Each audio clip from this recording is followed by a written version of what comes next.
The diplomatic vessel New Horizon drifted silently through space as it approached the outer edge of the Kepler 440b system. Captain John Martinez stood on the bridge watching the stars through the main viewport while his crew ran final checks on all systems. This was the most important mission humanity had ever undertaken, and everyone aboard knew it. After decades of sending radio signals into space, Earth had finally received an answer from an alien civilization called the Zephyrian Empire. The response had been brief but clear. The Zephyrians controlled a vast section of this part of the galaxy, and they were willing to consider allowing humanity to join their confederation of worlds. It was an opportunity that could change everything for the human race. No more wondering if they were alone in the universe. No more struggling to expand beyond their small cluster of colonies. If the negotiations went well, Earth would gain access to advanced technology, new worlds to settle, and protection from any hostile alien species that might exist. Martinez walked over to his communications officer, who was monitoring incoming signals from the Zephyrian fleet. 3 massive ships had been waiting for them at the designated meeting point. Each vessel was easily 10 times larger than the New Horizon, and their design was unlike anything human engineers had ever imagined. The ships seemed to be grown rather than built, with smooth organic curves and surfaces that shifted color depending on the angle of view. The captain made his way to the main conference room where the human diplomatic team was making final preparations. Helen Brooks, Earth's most experienced diplomat, was reviewing her notes one last time. She had spent years studying what little information they had about Zephyrian culture and customs. The aliens seemed to value strength and hierarchy above all else. They had conquered dozens of worlds over the past several thousand years and expected other species to show proper respect and submission. Rick Thompson, the mission's security chief, was checking the weapons scanners one more time. The Zephyrians had insisted that no weapons be brought to the meeting, which made him nervous. His job was to protect the diplomatic team, but he would have to rely on his bare hands if anything went wrong. Thompson was a big man with military training, but he had no idea what they might be facing. When the aliens came aboard, near the back of the room, Dr. Kevin Grant sat with his 16-year-old daughter Lisa. The girl was not supposed to be on this mission at all. Her mother, Dr. Amy Grant, had been selected as the team's xenobiologist, but had fallen seriously ill just days before departure, with no time to find a replacement. Kevin had been forced to take on both roles while bringing Lisa along since there was nobody else to watch her. Lisa Grant was a quiet teenager with dark hair and serious eyes. She had grown up on frontier colonies where life could be dangerous and unpredictable. Her parents had insisted she learn self-defense from an early age. Lisa had trained in multiple martial arts and could handle herself in almost any situation. She was stronger and faster than most adults, though she tried not to let it show. The frontier colonies had taught her that sometimes you had to fight to survive. The intercom crackled to life as Martinez announced that the Zephyrian shuttle had docked. Helen Brooks straightened her formal diplomatic robes and took a deep breath. This was the moment that would determine humanity's future among the stars. She had to get this right. The conference room doors slid open and the aliens entered. Lisa had seen pictures and video files, but nothing had prepared her for seeing them in person. The Zephyrians were tall and thin, standing almost 7 feet. In height, their skin looked like living crystal that caught and reflected light in strange ways. They moved with a fluid grace that was both beautiful and unsettling. Each alien had arms that bent at joints humans did not possess. Their faces were angular with large dark eyes that seemed to see everything. Ambassador Velter led the group into the room. He was clearly the leader based on the way the other aliens deferred to him. The ambassador wore elaborate robes that seemed to be made of the same crystalline material as his skin. When he spoke, his voice had a musical quality, but the words were harsh and commanding. The formal introductions began with Helen Brooks welcoming the aliens to the human vessel. She spoke carefully, using the diplomatic phrases that had been worked out through months of radio communications. Ambassador Velter responded with what seemed to be a prepared speech about the great Zephyrian Empire and their willingness to consider adding humanity to their collection of subject worlds. Lisa noticed that the aliens kept looking around the room as if they were examining everything. Their dark eyes lingered on each human face, studying expressions and body language. It felt like being inspected by predators who were deciding whether the humans might be dangerous or useful. The negotiations continued for nearly an hour, with both sides being extremely polite and formal. The Zephyrians wanted to know about human technology, population, and military capabilities. Helen Brooks answered their questions carefully, trying to present humanity as valuable allies without seeming like a threat. The aliens seemed satisfied with most of the answers. Then Ambassador Velter stood up and announced that he wanted to examine the humans more closely. This had not been part of the planned agenda, but Helen Brooks did not want to seem uncooperative. The ambassador moved around the room, looking at each team member with obvious curiosity. He made comments in broken English about human bone structure and muscle development. When Velter reached Lisa, he stopped and stared at her for a long moment.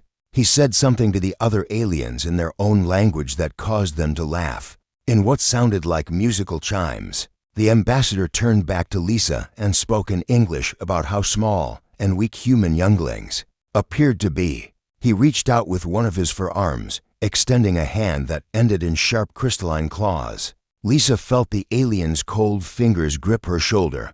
The touch was firm and possessive, like someone claiming ownership of an object.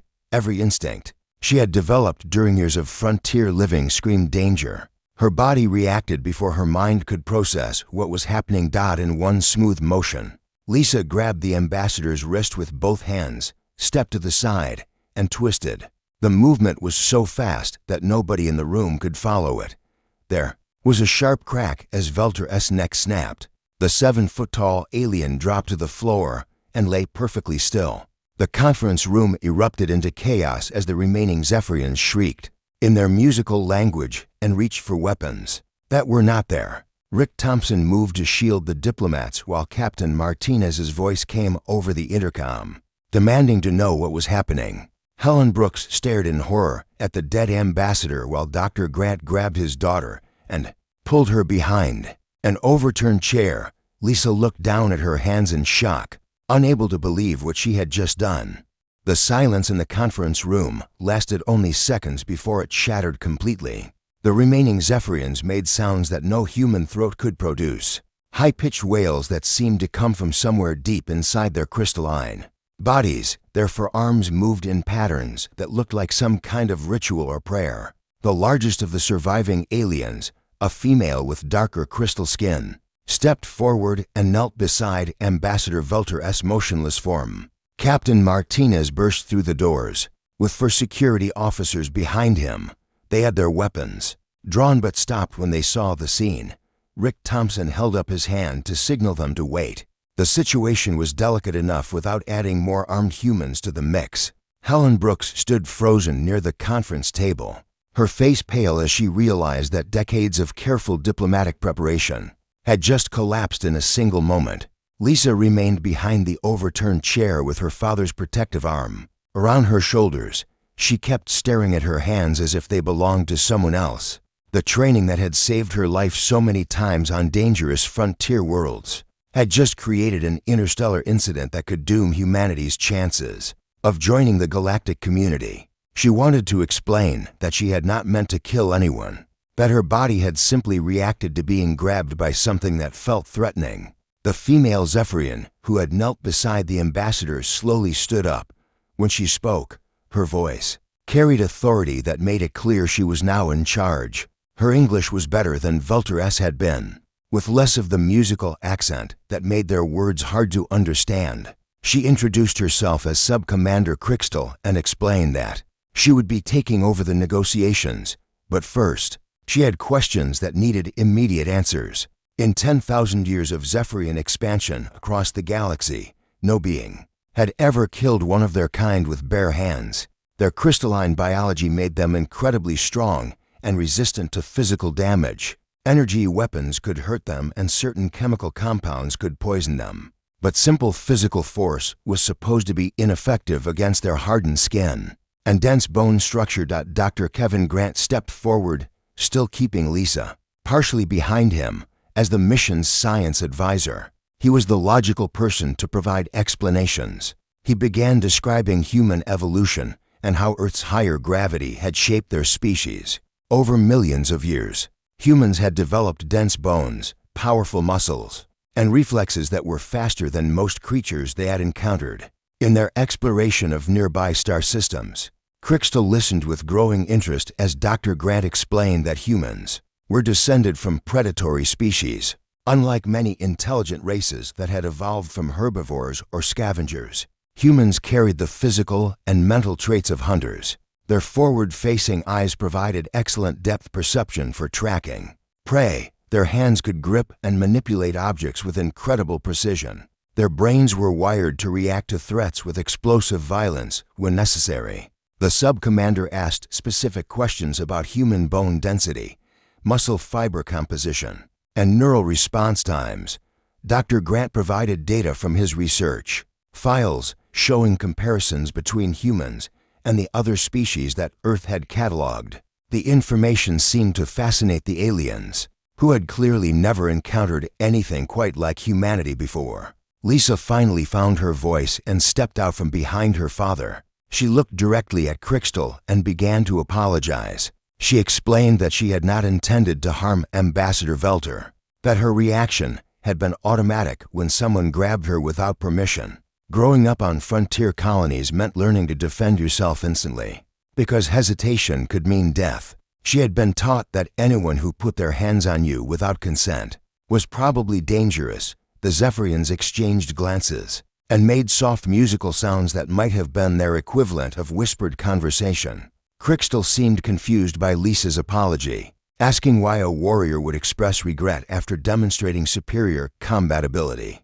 In Zephyrian culture, strength was the highest virtue, and defeating an opponent in combat was something to celebrate, not apologize for. Helen Brooks tried to salvage the diplomatic situation by explaining that humans valued different things than the Zephyrians did.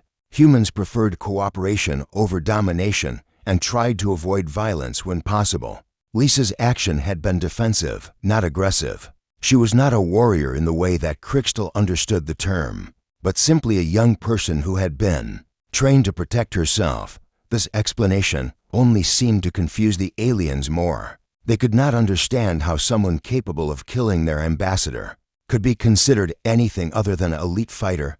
Crystal examined Lisa more carefully, noting her size and apparent youth. The concept that human children were taught deadly combat skills was apparently shocking to a species that kept their young safely protected until they reached full maturity. The sub-commander announced that according to Zephyrian law, Lisa had proven humanity's worth through strength. Any species capable of producing individuals who could defeat Zephyrian commanders in single combat deserved serious consideration for membership in their empire. However, she had also committed an act that could not be ignored.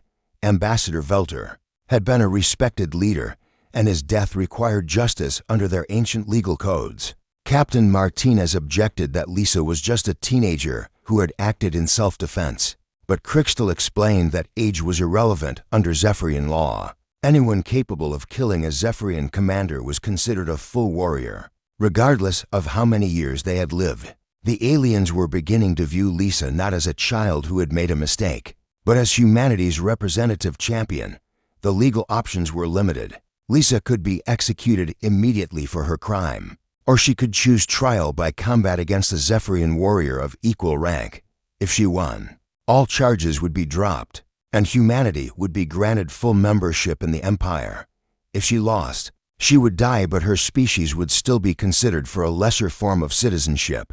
Rick Thompson started to protest that the options were completely unfair, but Lisa surprised everyone by accepting the challenge. She understood that her actions had created this crisis, and she was the only one who could resolve it. Her father tried to argue, but she had already made her decision. If there was a chance to save the diplomatic mission and protect Earth's future, she had to take it. Crystal seemed pleased by Lisa's courage. She announced that the trial by combat would take place in 3 days aboard the Zephyrian flagship. This would give Lisa time to prepare and allow word of the challenge to spread. throughout the Empire. The sub-commander explained that such events were rare and would draw attention from across Zephyrian space. As the aliens prepared to leave, Crystal made one final observation that chilled everyone. In the room, Lisa would be fighting Commander Thrakmer, the greatest warrior in Zephyrian history. He had never lost a duel and had personally conquered 12 worlds for the Empire. The odds of survival were not good for any opponent, especially one as small as a human female. After the Zephyrians departed, the conference room fell silent again. Lisa sat down heavily in one of the chairs, finally understanding the full scope of what she had gotten herself into. The moment the Zephyrians left the New Horizon, Captain Martinez sent an emergency transmission to Earth. The message would take hours to reach home due to the vast distances involved, but Admiral Patricia Stone needed to know what had happened immediately. Martinez explained the situation as clearly as possible while knowing that his words would probably cause panic in the highest levels of Earth's government. Meanwhile, word of the incident was already spreading through Zephyrian space faster than any human communication system could manage. The aliens possessed technology that allowed near-instantaneous messaging across their empire. Within minutes of leaving the human ship, Sub-Commander Crystal had reported Ambassador Velter's death to the Imperial capital. The news that a human juvenile had killed their ambassador with bare hands sent shockwaves through every Zephyrian colony and outpost. Dr. Kevin Grant sat with his daughter in her quarters, trying to process what had just occurred. Lisa seemed calm on the surface, but he could see the tension in her shoulders and the way her hands occasionally trembled. She kept insisting that she had made the right choice by accepting the combat trial, but Kevin wondered if she truly understood what she was facing. Commander Thrakmer was not just any Zephyrian warrior. He was a legend among their people, a fighter who had built his reputation on the broken bodies of countless opponents. The response from Earth came faster than expected. Admiral Stone had mobilized every available fast ship in the colonial fleet. 3 vessels were already burning hard toward the Kepler system, carrying supplies, weapons, and most importantly, combat specialists who might be able to help Lisa prepare for the impossible challenge ahead. The Admiral's message was brief, but clear. Humanity would not abandon one of their own, no matter how hopeless the situation appeared. Rick Thompson spent the waiting time gathering intelligence about their opponents. The Zephyrians had provided some basic information about the trial by combat, but Thompson wanted to understand every detail of what Lisa would be facing. The combat would take place in a specialized arena aboard the flagship Eternal Dominion. No weapons would be allowed, only natural abilities and physical prowess. The fight would continue until one participant was dead or unable to continue. The security chief also learned disturbing details about Commander Thrakmer's combat record. The Zephyrian warrior stood 8 feet tall and possessed for fully functional arms, each capable of independent action. His crystalline skin was harder than most metals and could deflect energy weapon blasts. Most terrifying of all, Thrakmer could generate bioelectric fields that could stun or paralyze opponents. He had used this ability to defeat enemies much larger and stronger than any human. Helen Brooks worked frantically to find diplomatic alternatives to the trial, but Zephyrian law was absolute.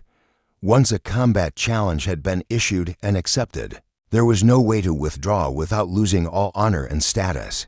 The aliens viewed backing down from a fight as the worst possible cowardice. Any species that failed to honor their combat commitments would be permanently banned from joining the Empire and marked as untrustworthy throughout the galaxy.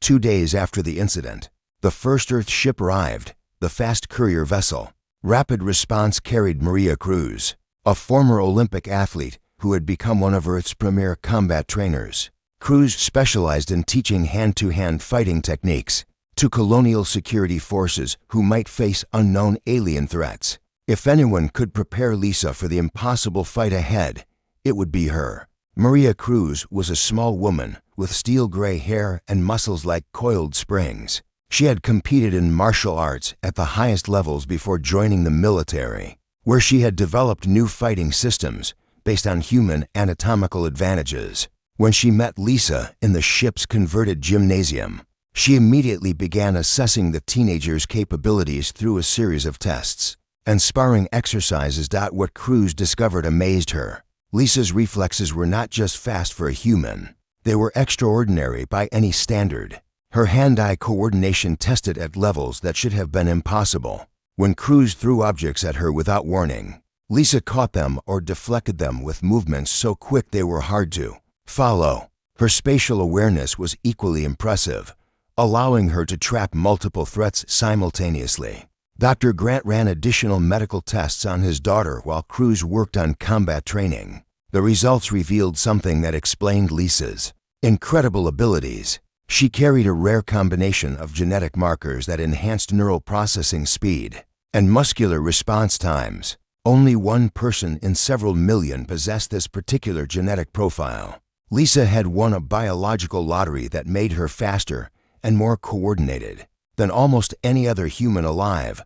The training sessions were intense and exhausting. Cruz taught Lisa how to use her size and speed advantages against a larger opponent. She showed her techniques for targeting nerve clusters and joint weaknesses that might work even against crystalline alien anatomy. Most importantly, she helped Lisa understand that her greatest weapon was not strength or speed, but the ability to think and adapt faster than her opponent could react. During breaks in training, disturbing news arrived from throughout Zephyrian space. On 3 different worlds, slave species that had been conquered and oppressed for centuries were beginning to rebel. The news that their seemingly invincible masters could be killed by a small human had given them hope for the first time in generations. Entire colonies were rising up against their Zephyrian overlords, and the Empire's military was struggling to contain the spreading unrest. Sub-Commander Crystal contacted the New Horizon to express her growing concern about these developments. Some faction leaders within the Zephyrian government were suggesting that all humans should be killed immediately to prevent further destabilization of their empire. Only the sacred nature of the combat trial was protecting Lisa and her companions from immediate execution. The pressure was building on all sides. Lisa had to win her fight, not just to save her own life, but to prevent a galactic war that could destroy both humanity and countless other species. The Zephyrian Empire was showing cracks that had been hidden for thousands of years, and those cracks were spreading with each passing hour. On the final night before the trial, Lisa sat alone in her quarters reviewing everything Maria Cruz had taught her. She understood that she was probably going to die in the arena, but she also knew that her death might accomplish something important. If she could make a good showing against Commander Thrakmer, it might prove that humans deserved respect even in defeat. Sometimes the greatest victory came not from winning, but from refusing to surrender even when facing impossible odds. The Zephyrian flagship would arrive in the morning, and with it would come the moment that would determine the future of humanity among the stars. The Zephyrian flagship Eternal Dominion appeared at dawn like a massive crystal cathedral. Floating in space, the ship was larger than anything humans had ever built. Stretching nearly 3 miles from bow to stern, its surface shifted colors, constantly creating patterns that seemed to pulse with alien life. Transport shuttles began moving between the flagship and dozens of smaller vessels that had gathered to witness the trial by combat.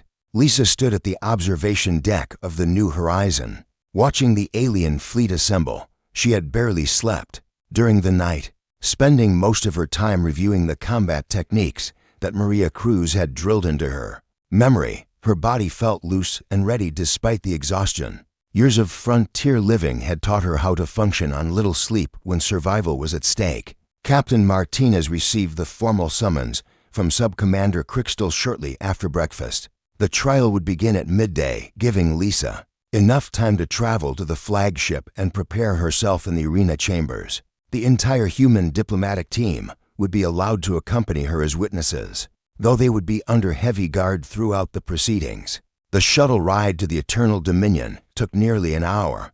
Lisa sat quietly between her father and Maria Cruz, trying to stay calm while her mind went over everything she had learned about her opponent. Commander Thrakmer had not been seen yet, but reports described him as the largest and most powerful Zephyrian alive. His bioelectric abilities could disable most technology and stun living creatures at close range.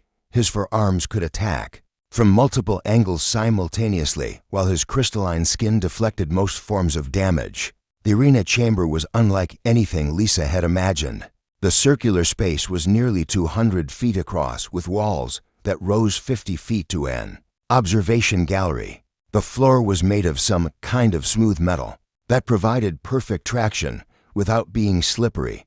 Energy barriers surrounded the combat area, preventing anyone from falling out or interfering with the fight. Anti-gravity fields created subtle currents in the air that would affect movement and balance in ways that neither fighter could predict. Hundreds of aliens filled the observation galleries. Lisa recognized Zephyrians by their crystalline appearance, but there were dozens of other species present as well. Some looked like the insectoid creatures she had seen in xenobiology textbooks. Others were completely unlike anything from Earth, with geometries that hurt to look at directly. Many of these aliens wore what appeared to be slave collars or marking that indicated their subject status within the Empire. The human delegation was escorted to a special viewing area where they would have a clear view of the entire arena. Dr. Kevin Grant gripped the railing so tightly that his knuckles turned white. Helen Brooks sat in stunned silence, still unable to believe that decades of careful diplomacy had led to this moment. Rick Thompson studied the arena layout, looking for any detail that might give Lisa an advantage. A series of musical tones announced the arrival of Commander Thrakmer. The crowd fell silent as the greatest warrior in Zephyrian history entered the arena. Through a portal that opened in the floor, Lisa had expected him to be large, but seeing him in person was overwhelming. The commander stood 8.5 feet tall with shoulders that were broader than any human could achieve. His crystalline skin was darker than other Zephyrians, almost black in some areas where it had been scarred by countless battles. Thrakmer's forearms moved independently as he surveyed the arena and the watching crowd. Each arm was as thick as Lisa's waist and ended in hands that could probably crush stone. Bioelectric energy crackled between his fingers, creating small lightning bolts that danced across his skin. When he moved, the air around him shimmered with electromagnetic fields that made electronic devices flicker and spark. The portal opened again and Lisa entered the arena. The contrast between the two fighters was so extreme that some aliens in the crowd made sounds that might have been laughter. Lisa looked impossibly small next to her opponent, a human teenager facing a creature that seemed more like a force of nature than a living being. She wore simple combat clothing that allowed maximum freedom of movement, with protective padding only on her knees and elbows. Sub-Commander Crystal's voice echoed through the arena as she explained the rules of combat. No weapons were permitted, only natural abilities and physical prowess. The fight would continue until one participant was dead, unconscious, or formally surrendered. There would be no mercy shown and no interference allowed. The winner would be declared by acclamation of the crowd and the judgment of the presiding officers. Lisa took her position at one side of the arena while Commander Thrakmer moved to the opposite end. The distance between them seemed both too far and not nearly far enough. Maria Cruz had taught her to use the arena space to her advantage, staying mobile and avoiding direct confrontation whenever possible against an opponent this powerful. Getting trapped in close combat would mean instant death. The signal to begin came as a pure tone that resonated through the crystalline walls. Commander Thrakmer immediately charged forward with all forearms extended, moving faster than anything his size should have been able to manage. Lisa had expected this opening move and was already in motion, flowing to her left like water around a stone. The commander's first strike passed through empty air where she had been standing a split second. Before that, the crowd gasped as Lisa continued moving, staying just ahead of Thrakmer's reaching arms. Her smaller size became an advantage as she ducked under his guard and landed a precise strike on a nerve cluster that Maria Cruz had identified. During their training sessions, the blow should have been too weak to affect the heavily armored alien, but Thrakmer stumbled slightly and made a sound of surprise. Lisa did not try to match her opponent's strength or reach. Instead, she used momentum and leverage to redirect his attacks back against him. When Thrakmer swung with two arms simultaneously, She grabbed one wrist and used his own power to spin him off balance. The massive alien crashed into the arena wall with enough force to crack the crystalline surface. The watching crowd fell completely silent as their invincible champion struggled to regain his footing. Bioelectric energy sparked wildly around Thrakmer's body as his control systems tried to compensate for the unexpected damage. The electronic equipment throughout the ship began malfunctioning as his electromagnetic fields destabilized. Lisa realized that Maria Cruz had been right about targeting specific points on crystalline anatomy. Each precise strike was disrupting the bioelectric networks that powered not just Thrakmer's combat abilities, but much of the technology around them. The aliens had never faced an opponent who could exploit this weakness, because no other species possessed the speed and accuracy to hit such small targets consistently. Commander Thrakmer roared in frustration and charged again, this time trying to use his bioelectric abilities to stun Lisa before she could evade. Lightning arced from his hands toward her, but she was no longer where his targeting systems expected her to be. Lisa moved like a dancer, flowing around the electrical attacks,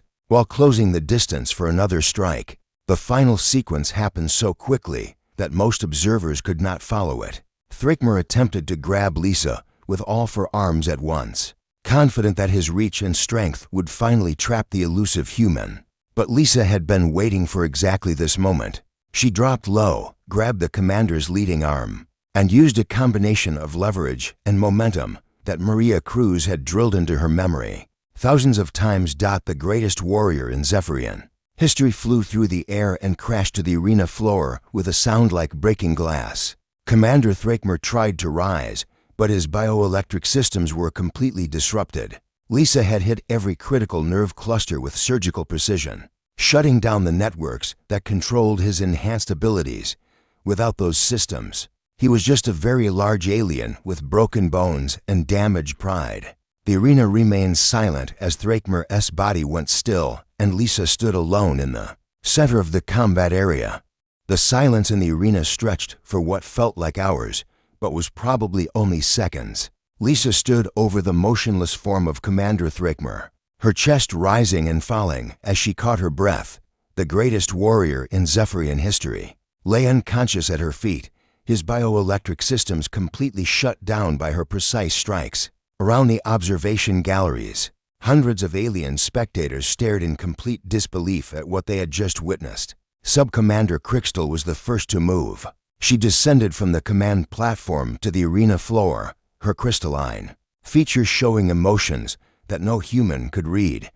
When she reached the center of the combat area, she knelt beside Thrakmer's body and checked for signs of life. The commander was breathing, but showed no response to stimulation. His nervous system had been so thoroughly disrupted that it might take days for him to regain consciousness, according to ancient Zephyrian law. Lisa's victory made her a Dominion warrior, with the right to claim territory and subjects throughout the Empire.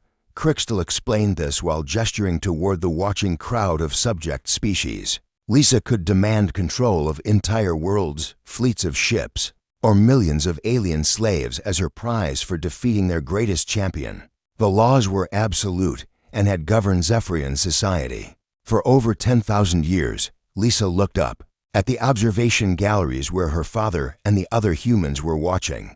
Dr. Kevin Grant's face showed a mixture of pride and terror as he realized that his daughter had just become one of the most powerful beings in the galaxy. Helen Brooks was frantically taking notes, probably trying to figure out the diplomatic implications of this unexpected development. Captain Martinez appeared to be in shock, unable to process how a routine first contact mission had led to this moment. The teenager turned back to Crystal and made an announcement that stunned every alien in the arena. She refused all territorial claims and rejected the offer of subjects or slaves. Instead, she demanded something that no Dominion warrior had ever requested in Zephyrian history. Lisa wanted the immediate release of all slave species within the Empire, and the transformation of their conquest-based society into something more like the cooperative systems that humans preferred. The crowd erupted into chaos as the implications of her demand became clear. Slave species throughout the observation galleries began making sounds of hope and excitement while Zephyrian officials looked confused and angry. Some aliens were crying, though their tears looked nothing like human tears. Others were making gestures that might have been prayers or celebrations. The sound level grew so intense that the arena's dampening fields had to be activated to prevent damage to sensitive hearing organs. Crystal tried to explain that such a demand was impossible to fulfill. The Zephyrian Empire controlled dozens of star systems and billions of subject beings. Their entire economy and social structure was based on the conquest and exploitation of weaker species. Dismantling that system would mean the collapse of their civilization as they knew it. However, she also admitted that refusing the request of a Dominion warrior would violate their most sacred laws. News of Lisa's victory and her unprecedented demands spread through Zephyrian space faster than anyone could have imagined. On world after world, slave species began rising up against their oppressors with new hope and determination. The seemingly invincible Zephyrian military found itself fighting dozens of simultaneous rebellions, while their leadership struggled to understand how their empire was falling apart so quickly. Other major galactic powers took notice of these developments with great interest. The Andromedan Collective sent diplomatic messages to Earth expressing their desire to establish formal contact with humanity. The Silicon Lords, ancient machine intelligences that rarely interacted with biological species, offered trade agreements and technology exchanges. Even the mysterious Void Watchers, beings so advanced that most species considered them myths, transmitted signals indicating their willingness to communicate. Captain Martinez found himself at the center of negotiations that were reshaping the balance of power throughout the galaxy. Earth's small diplomatic mission had somehow become the focal point for a complete reorganization of interstellar politics. The captain had to make decisions that would affect billions of beings across hundreds of worlds, all because a 16-year-old girl had reflexively defended herself against an unwanted touch. Dr. Kevin Grant worked with Zephyrian scientists to study Lisa's unique genetic profile. The aliens were fascinated by the combination of traits that had made her victory possible. Research teams from multiple species began analyzing human evolutionary development, trying to understand how Earth's conditions had produced such extraordinary physical capabilities.